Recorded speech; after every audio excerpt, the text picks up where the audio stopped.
जय श्री राम। शंखनाद में आपका स्वागत है। ममता बनर्जी का दिल्ली प्लान पूरा हो गया।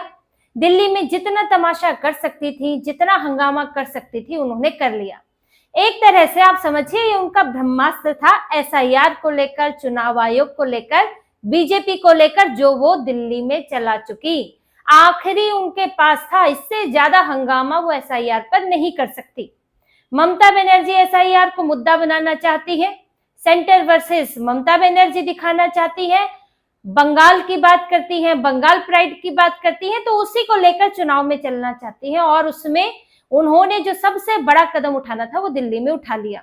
चुनाव आयोग के दफ्तर, लोगों की यहाँ पे भीड़, सुप्रीम कोर्ट, सब करके देख लिया। लेकिन इसके बावजूद भी ममता बनर्जी का ये जो आखिरी हथियार था वो हथियार भी सफल नहीं हो पाया है। ममता बनर्जी दिल्ली खाली हाथी लौटी है। जो इन 2-3 दिन में हुआ है उसमें कुछ जो मुद्दा ऐसा है उसके कारण हुआ, कुछ इत्तेफाक ऐसे रहे कि जब ममता बनर्जी यहाँ, तब यहाँ कई तरह के मुद्दे, तो बहुत सारी चीजें हुई। और सबसे ज्यादा सुप्रीम कोर्ट में जो हुआ, जब ममता बनर्जी वहां पर खुद जिरह करने गई, दलील देने गई, तो वहां उनको कैसे चुप कराया गया, ये सब ममता बनर्जी के इस दिल्ली दौरे की फेलियर दिखाता है, असफलता को दिखाता है।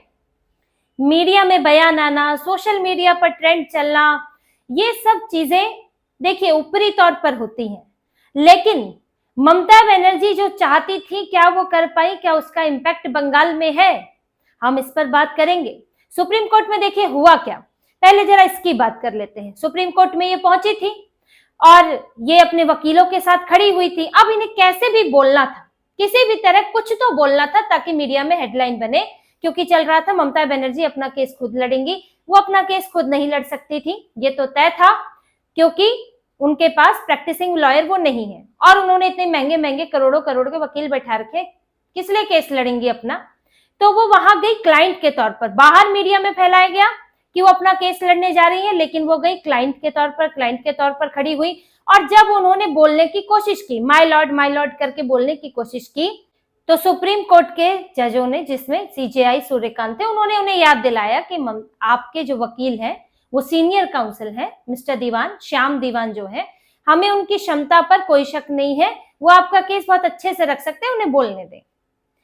तो उनको एक तरह से ममता बनर्जी को उन्होंने बता दिया कि आप चुप रहिए, आपके वकील बोलेंगे। क्लाइंट को ऐसे बोलने की इजाजत नहीं होती है, कहीं नहीं होती है। आपने तो ये फिल्मों में भी देखा होगा कि जब पीछे बैठा हुआ क्लाइंट बोलने लगता है तो जज उन्हें रोक देते हैं। अब वैसा माहौल तो नहीं होता है, यहाँ पर कई सारे ढेर सारे वकील खड़े हैं और ममता बनर्जी चाहती तो पीछे बैठ सकती थी, लेकिन वो आगे आके खड़ी हो गई, क्योंकि उन्हें बोलना था चाहे कैसे भी। तो उन्हें जब सुप्रीम कोर्ट के जज ने, सीजेआई ने कहा कि आप उन्हें बोलने दीजिए, तो भी नहीं रुकी, तो कह रही है कि ऑन हिज बिहाफ मैं ये बोलना चाहती हूँ। और उसमें अपनी 2-4 लाइनें उन्होंने बोली कि ये सब झूठ बोला जा रहा है, वहां पर अन्याय हो रहा है, मैं कोई अपनी पार्टी के लिए नहीं आई हूं, मैं यहाँ लोगों की बात रखने आई हूं, ये व्हाट्सएप आयोग बन गया है। तो ये सारी बातें चुनाव आयोग को लेकर बोलने लगी। तो वही सुप्रीम कोर्ट का कहना था कि आपके वकील ने बताया, हमने उस पॉइंट को ले लिया है। तो ममता बनर्जी जो चाह रही थी कि सुप्रीम कोर्ट में उनका भाषण ही चल जाए, तो वो तो हुआ नहीं कि वो जाएंगी और जज जो है उन्हीं के हाथ में माइक थमा के उनसे सुनेंगे। वो तो क्लाइंट है, आप क्लाइंट हो, आपका कहना है कि चुनाव आयोग ठीक से काम नहीं कर रहा है, तो चुनाव आयोग ने अपनी दलीलें दी है कि भाई हम तो इन नियमों के तहत काम कर रहे हैं, बल्कि हमें राज्य सरकार जो है सपोर्ट नहीं करती है। यहाँ पर हमारे जो ईआरओ हैं, जो हमारे बीएलओ हैं, उनके ऊपर हमला हुआ, उसमें टीएमसी के नेता, एफआईआर तक हुई है टीएमसी के नेताओं पर, विधायक पर, मनीरुल इस्लाम पर। तो इनके खिलाफ तो ईडी ने बताया है कि इनकी सरकार का वहां पर क्या हाल है, जो यहाँ पर कार्रवाई रुकवाने के लिए हंगामा करा रही, हिंसा हो रही है, पुलिस इनकी कुछ करती नहीं है। यहाँ तक कि राज्य चुनाव आयोग के दफ्तर में इनके नेता, इनकी वो बीएल एसोसिएशन वाली मैडम घुस जाती हैं सारी की सारी और हंगामा करती हैं, तो फिर सेंट्रल फोर्सेस की सुरक्षा लेनी पड़ती है। तो ये चुनाव आयोग ने अपनी बात रखी है, तो जो सुप्रीम कोर्ट है वो इनके भाषण की जगह नहीं है कि ये कुछ भी बोल देंगी तो वहां चल जाएगा, वहां पॉइंट टू पॉइंट बात होती है। लेकिन ममता बनर्जी यहाँ पर जैसे तैसे 2-4 लाइन बोल पाई और यही वो दिखाने की कोशिश कर रही थी कि देखो मैं सुप्रीम कोर्ट आई हूँ। यही मकसद था उनका दिखाने का। पूरे दिल्ली दौरा जो था उनका वो यही दिखाना चाह रही थी कि देखो मैं कितनी जुझारू हूँ, मैं कितनी लड़ाकू हूँ, मैं आपके लिए लड़ने दिल्ली आई, मैं तो सुप्रीम कोर्ट के अंदर तक चली गई आपके लिए लड़ने, जबकि क्लाइंट बनकर गई थी। तो वो ये दिखाने की कोशिश में थी, तो इसलिए जैसे तैसे बोला। लेकिन देखिए ममता बनर्जी ने ये जो किया है वो साफ दिखा रहा है कि उन्हें अपने वकीलों पर भरोसा नहीं है। श्याम दीवान को का नाम जो उन्होंने लिया, ये एक तरह से उनकी इंसल्ट ही है कि इतने बड़े सीनियर काउंसिल हैं, वो बोल रहे हैं और ममता बनर्जी उसमें बीच में अपनी बात बोलना चाहती है। आपको नहीं लगता है कि श्याम दीवान आपकी बात अच्छे से रख सकते हैं? अब कोर्ट को इनडायरेक्टली बोलना पड़ा कि हमें उनकी क्षमताओं पर कोई शक नहीं है। यही कहने का मतलब था कि आपको क्या शक है उनकी क्षमताओं पर, जो आप उन्हें नहीं बोलने दे रही है, खुद बोल रही है। जो बोलना होता है तो फिर तो आपको विटनेस बॉक्स में बोलना होता है, वहां खड़े खड़े तो आप भाषण नहीं दे सकते माइक लगाकर। और आपको क्या कपिल सिब्बल, अभिषेक मनु सिंघवी पर भरोसा नहीं है? वो दोनों भी जुड़े हुए थे ऑनलाइन। तो फिर ममता बनर्जी का वहां पर पहुंचना यही दिखाता है कि कपिल सिब्बल, अभिषेक मनु सिंघवी से क्या उनकी कुछ नाराजगी चल रही है, जो उनको भरोसा नहीं है कि वो उनकी बात रख देंगे। देखिए मीडिया पीआर अलग है भाई, मीडिया पीआर तो इस तरह से भी होता है कि वहां पर इनके वकील ऐसी ऐसी दलीलें रखें जो कि हेडलाइन बन जाए। ऐसा भी होता है कि कोर्ट कुछ ऐसा बोलने पे मजबूर हो जाए जो कि चुनाव आयोग के खिलाफ हो। जब इन्हें ये लगा कि इनके सिब्बल और इनके सिंघवी कुछ ऐसा निकलवा नहीं पा रहे हैं, और पिछली कुछ सुनवाई में ऐसा हुआ भी, ना ये तारीख बढ़वा पाए हियरिंग की, दोबारा चाहते थे, और ना ही एसआईआर पर कोई रोक लगवा पा रहे हैं, और ना ही कुछ ऐसी हेडिंग, ऐसी बातें हो जा रही है कि उल्टा इनके खिलाफ ही सुप्रीम कोर्ट के बयान जा रहे हैं। तो कहीं ना कहीं इनको था कि अगर मैंने सिब्बल सिंघवी के भरोसे छोड़ दिया, या और यहाँ पे ये जो टीम है इनके भरोसे छोड़ दिया, तो कुछ ऐसा बड़ा नहीं निकलेगा जो कि जिसकी चर्चा हो सके। ये सुनवाई आई गई हो जाएगी पहले की तरह। इसीलिए भी इन्होंने खुद दखल दिया और इनके वकीलों पर इन्होंने खुद ही सवाल खड़ा कर दिया कि उनकी क्षमताओं पर, कि वो ममता बनर्जी के भरोसे पर खरे नहीं उतर रहे हैं। देखिए इनका एक और मकसद था सुप्रीम कोर्ट पर दबाव बनाना। जब आप 2-3 दिन से दिल्ली में हंगामा कर रहे हैं तो ये खबरें तो जजों तक भी पहुंचती हैं, दिखाना कि 10-10-12 लोग जो हैं वो ऐसे परेशान हैं, मैं लेकर आई हूँ, मुख्यमंत्री बंगाल से दिल्ली आई हैं। तो कुछ असर इनको लगता है कि पढ़ ही जाता होगा, परोक्ष रूप से पढ़ भी सकता है क्योंकि जज भी इंसान ही है और वो भी खबरें पढ़ते हैं। लेकिन ममता बनर्जी ऐसा कोई दबाव बनाने में सक्षम नहीं हो पाए। जो 10-12 लोगों की ये बात करती हैं कोर्ट में, तो ये 10-12 कहीं ठहरते ही नहीं है। क्या उदाहरण हो बनता है इससे?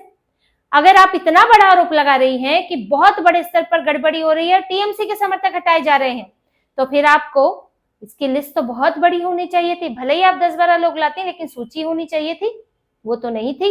एक एवरेज आप लगाए औसत तौर पर कि 80,000 बूथ है, और हर बूथ पर भी अगर 10 टीएमसी के समर्थक हटाए जा रहे हैं, तो कुल 8 लाख लोगों के नाम तो होने चाहिए आपके पास, कि 8 लाख लोग हैं हमारे समर्थक जो हटा दिए गए, गलत तरीके से हटा दिए गए। ये अब 10-12 लोग लेकर सुप्रीम कोर्ट में खड़ी होंगी, तो वो उनको तो सुप्रीम कोर्ट कहता है कि ठीक है, चुनाव आयोग को आप बताइए, चुनाव आयोग ठीक कर देगा। तो ये तो 10-12 गड़बड़ियां तो ऐसे भी निकलती रहती हैं। तो ये ममता बनर्जी के दबाव बनाने के अभी कोई काम आया नहीं। कोर्ट ने इनको बहुत सामान्य तरीके से लिया। क्लाइंट है तो थोड़ा इनकी ही याचिका है तो 2-4 लाइनें बोलने दी गई। ये अभी तक तो एक बार भी ये सुनवाई में आई नहीं है।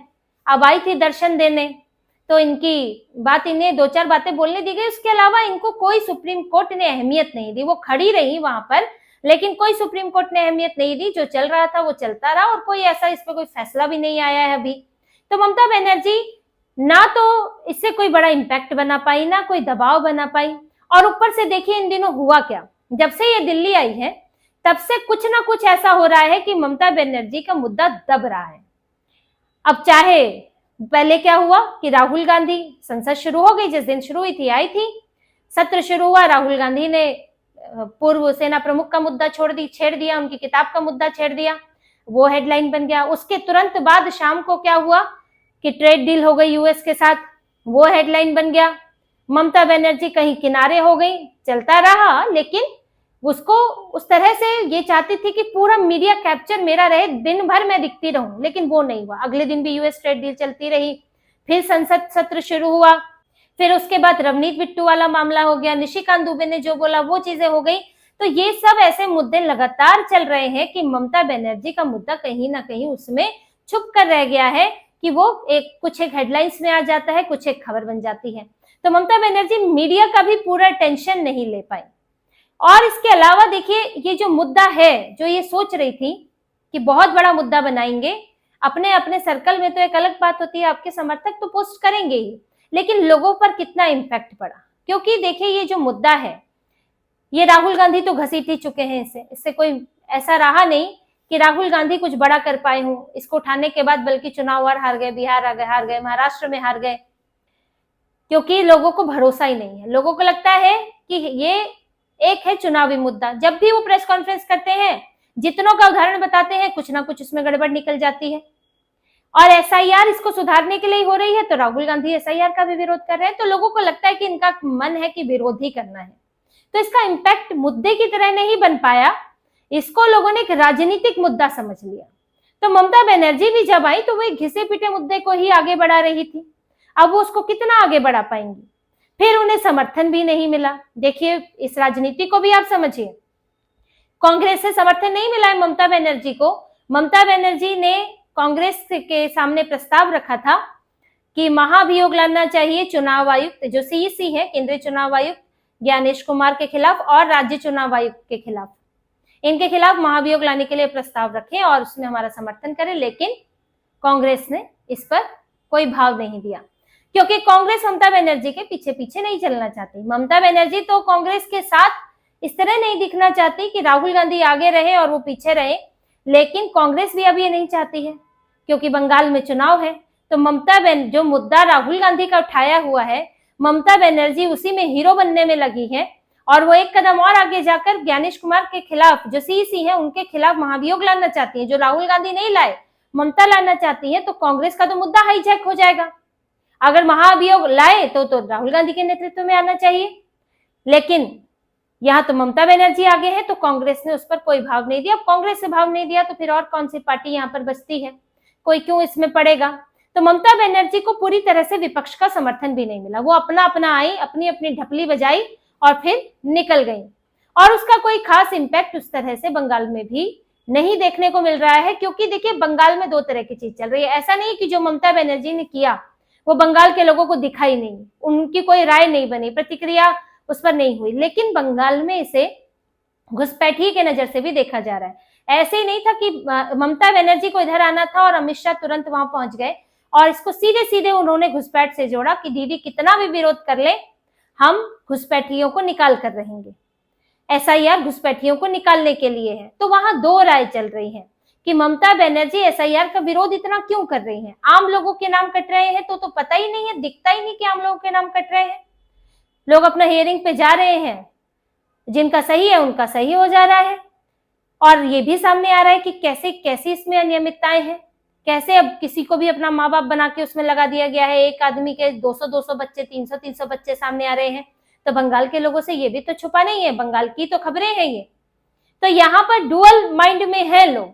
ममता बनर्जी जो दिखाना चाहती थी एक तरफा, वो नहीं बन पा रहा है। दूसरी बात, आप एंटी इनकम्बेंसी में हैं, आपके ऊपर कई तरह के भ्रष्टाचार के आरोप हैं, प्रशासनिक व्यवस्था खराब होने के आरोप हैं, कानून व्यवस्था का हाल लोग देख चुके हैं। तो वो सब चीजें आप एक एसआईआर के नाम पर नहीं मिटा सकती हैं, और दिल्ली में भी आपको वो नहीं मिल पाया जो चाहती थी। तो लगभग ये दिल्ली दौरा उनका सफल नहीं हो पाया। मीडिया टेंशन उतना नहीं मिला, कई और मुद्दे आ गए। दूसरी बात, एक घिसा पिटा मुद्दा था तो मीडिया को भी बहुत इंटरेस्ट नहीं था इसमें, क्योंकि राहुल गांधी को बहुत फुटेज दे चुके, अब कुछ निकलता नहीं है इससे। तो उसमें भी मीडिया का टेंशन इनको नहीं मिल पाया उस तरह। अब जब बेसिक मकसद तो वही था, बंगाल के लोगों को समझाने चलेंगी तो बंगाल में बीजेपी अपनी बात भी कह रही है, अपनी रैलियां निकालने की बीजेपी अपनी प्लानिंग कर रही है। तो ममता बनर्जी का ये आखिरी हथियार भी खाली हाथ दिख रहा है, और ये जो 2-3 दिनों की कवायद के बाद, अब सब कर लेने के बाद ममता बनर्जी दिल्ली से खाली हाथ ही लौटी है। तो इसी तरह की और खबरें और विश्लेषण आपके लिए लाते रहेंगे। हमसे जुड़े रहिए, सब्सक्राइब कीजिए, कमेंट कीजिए। बहुत बहुत धन्यवाद। जय श्री राम।